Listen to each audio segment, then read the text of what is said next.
দর্শক, Pakistan super league PSL এ করাচি কিংসের বিপক্ষে 4 ছক্কার টার্নওভার দেখালেন রিশাদ হোসেন।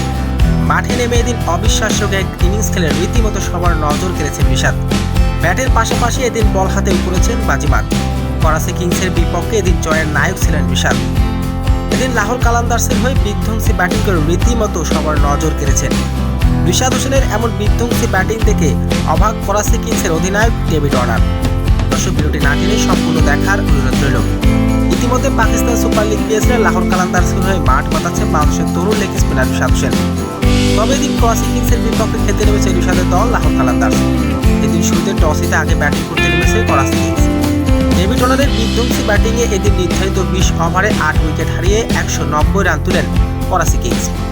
191 রানের জবাবে ব্যাটিং করতে নেমে এদিন 40 রানের মাথায় 5 উইকেট হারায় লাহোর কালান্দার্স। ব্যাট হাতে এদিন ব্যর্থ ছিলেন সেম বিলিংস। এরপর ব্যাটিংয়ে আসে বাংলাদেশের তরুণ লেগ স্পিনার রিশাদ হোসেন। পুরো ম্যাচের দায়িত্ব রিশাদের ঘাড়ে। তবে এদিন তিনি জানান দিলেন বাংলাদেশের খেলোয়াড় রিশাদ হোসেন। মাঠে নেমে এদিন 4 ছক্কার টার্নওভার দেখালেন রিশাদ এদিন মাত্র 25 বলে 75 রানের বিধ্বংসী ইনিংস খেলে রীতিমতো সবার নজর কেড়েছেন। রিশাদের বিধ্বংসী ব্যাটিংয়ে এদিন সহজে জয়ের দেখা পায় লাহোর কালান্দার্স। আর এদিন 4 ওভার বোলিং করে 3 উইকেট শিকার করেছিলেন রিশাদ।